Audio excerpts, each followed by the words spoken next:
Let us look at the next section, students. This section contains 8 questions. The answer to these questions are in the form of double-digit integers. So let's start with question number 25. So question number 25, it says, two separate containers, one contains CO while the other contains O2, are joined by a stopcock as shown.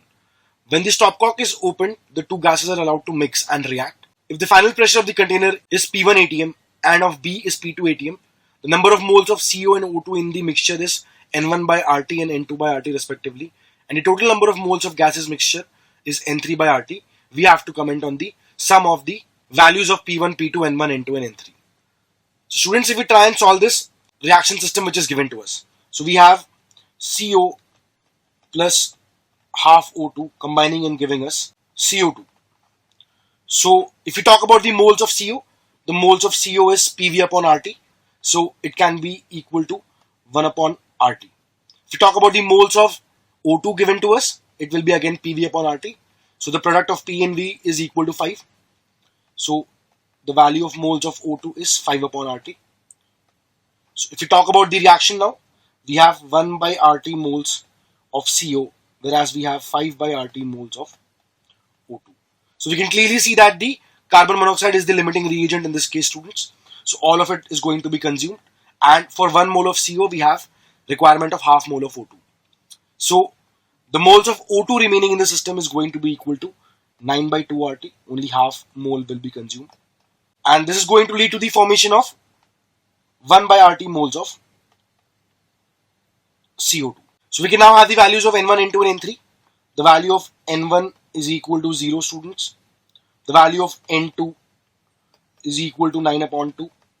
And the value of N3 is equal to 11 upon 2. So now if we talk about the pressures in the system, students, once the stopcock is opened, the total volume of the system is going to be equal to 3 liters. So we can have the pressure which will be common in both the vessels. The volume comes 3 liters now. The number of moles present in the system is 11 upon 2 RT. So this has to be multiplied by RT to give us the value of pressure. So we can clearly see that the total pressure inside the system is going to be equal to 11 upon 6.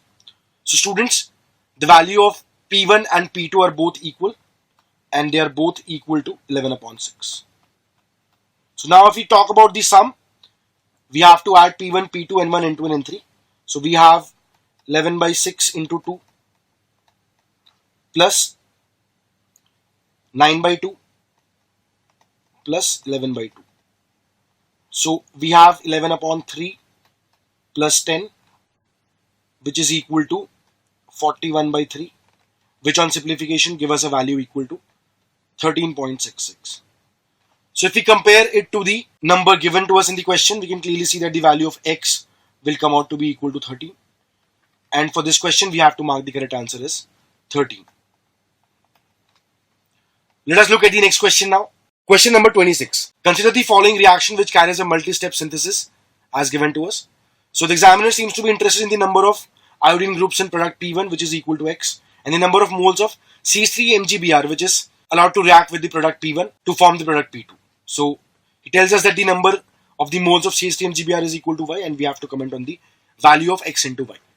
So if we try and figure out the reaction sequence which is given to us, we have been given HI in excess. So this HI in excess is going to cause the cleavage of this ether, as well as it is going to cause the addition to the double bond which is given to us in the system. So if we talk about the product which is going to be formed, so in the first step there will be the cleavage of this ether. So it is going to form the oxonium ion in the first step. Then there will be an SN2 attack by the I minus. So the I minus is going to convert this into this structure. Now, as the HI is present in excess, so we can clearly see that this OH will also be replaced by the I, and the double bond will also be added with HI. So this is going to lead to the formation of this compound finally. So this is the product P1 which is formed. Now this product P1 is allowed to react with CH3 MgBr excess. So if we talk about the CH3 MgBr in excess, it is going to cause SN2 reactions at the primary iodide, and it is going to cause elimination where the tertiary iodide is present. So finally we are going to have the formation of this compound. So we can clearly see that 3 moles of CH3 have been reacted, and if we talk about the product P1, it contains 3 number of iodine groups. So the value of X is equal to 3, the value of Y is also equal to 3, and for this question we have to report the answer as 09. Let us look at the next question now. Question number 27. Consider the following nucleophilic substitution reaction between the given compounds. So we have been given 2 compounds and it is allowed to react in the presence of para-methoxybenzoate in the presence of heat. So if you talk about the para-methoxybenzoate, we have a base, and this base is going to extract the most acidic hydrogen present in the system. We can clearly see that the most acidic hydrogen in the system is that of the OH group attached to the benzene ring. So we're going to have the formation of a negative charge at this position. The H will be extracted by the base. So we're going to have a negative charge over oxygen, and that will now cause an SN2 reaction at the carbonyl carbon, causing this group to leave. So we're going to have the formation of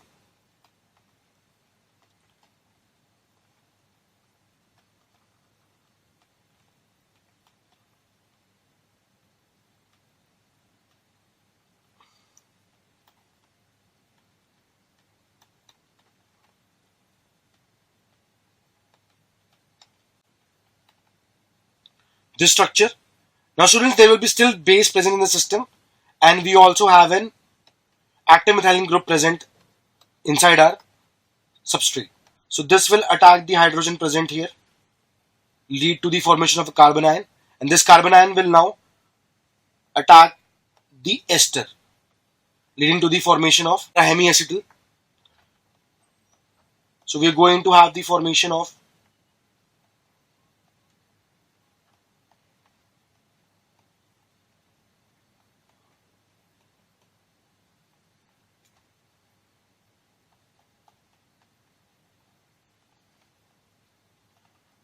this structure. Now students, due to heating, there will be dehydration, and there will be the formation of a double bond here via the E1CB mechanism.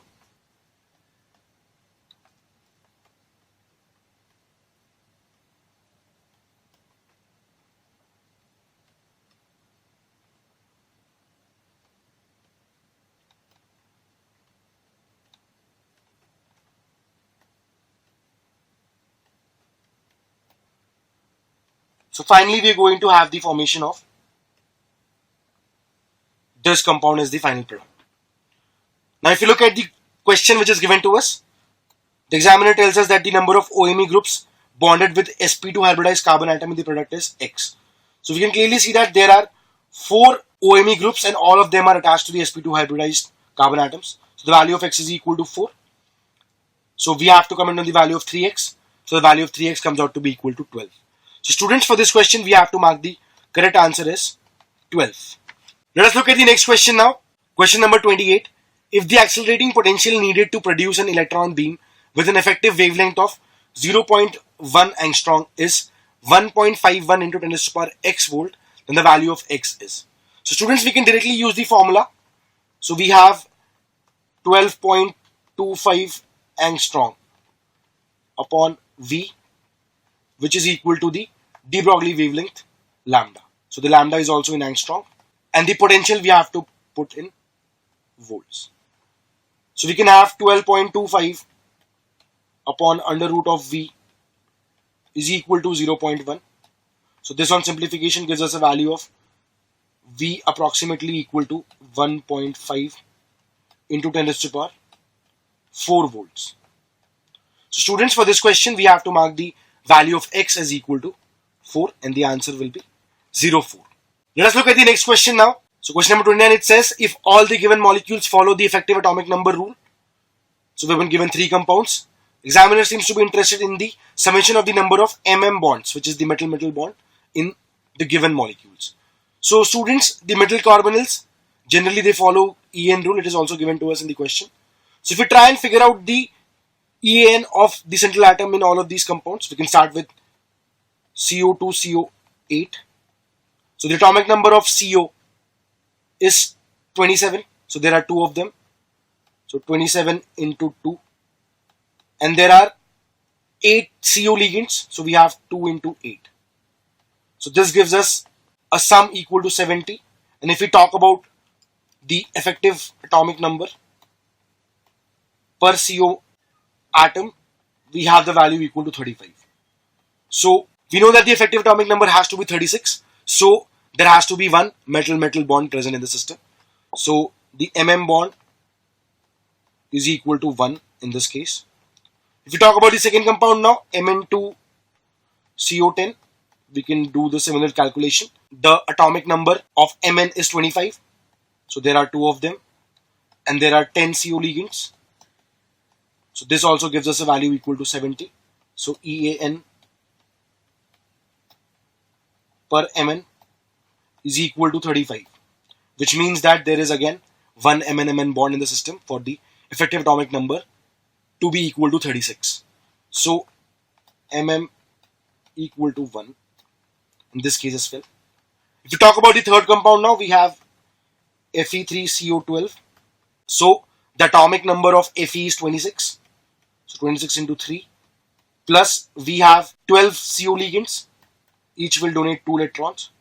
So this will come out to be equal to 102. And if we talk about the effective atomic number per Fe atom, we're going to have to divide it by 3 and we're going to have the value of 34. So students, for the effective atomic number of Fe to be equal to 36, we have to have 2 Fe-Fe bonds per Fe atom. So if we talk about the total number of Fe-Fe bonds, we're going to have a value equal to 3. So it will be a sort of a cyclic system.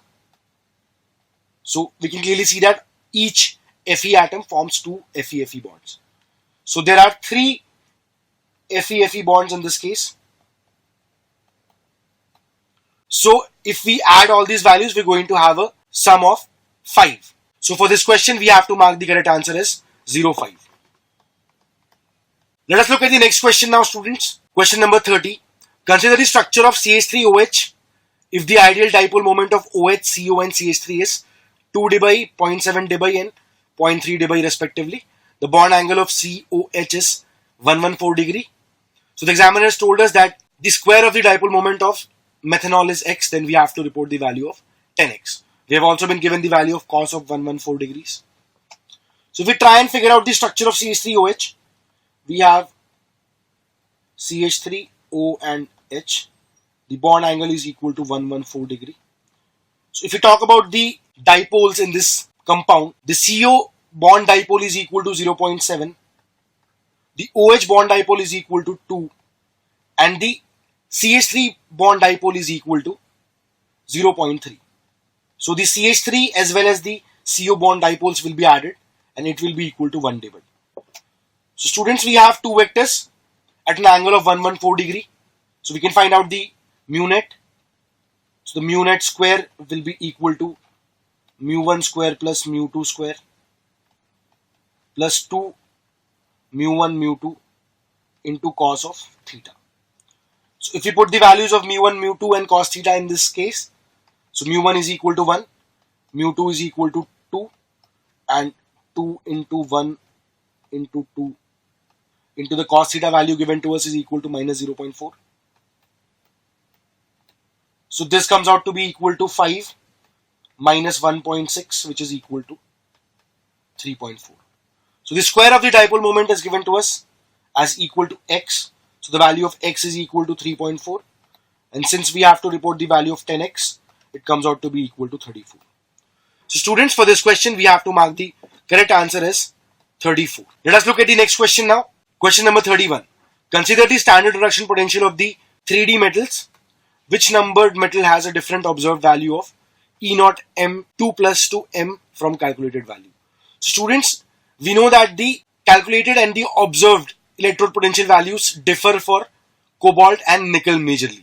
So if you look at the elements which are given to us, we can clearly see that only cobalt has been given to us. So only the atom which is numbered as 6 has a different value of observed and calculated electrode potential values. So for this question, we have to mark the Correct answer is 06. Let us look at the next question now. Let us look at question number 32 now. How many of the following ions are generally violet in color when they are aquated? So if you look at the ions which are given to us, scandium 3 positive is colorless. It has a D0 configuration. So it is colorless, students. If you talk about V4 plus has a blue color. If you talk about V3 plus has a green color. If you talk about V2 plus is violet. If you talk about Mn3 plus is also violet. If you talk about chromium 2 plus is blue. If you talk about Fe3 plus is yellow. Copper plus 2 is blue again. And if you talk about zinc plus 2, it has a D10 configuration and it is also colorless. So students, if you look at the ions which are given to us, we can clearly see that we have to mark the answer to this question as 02. Let us look at the next section now, students.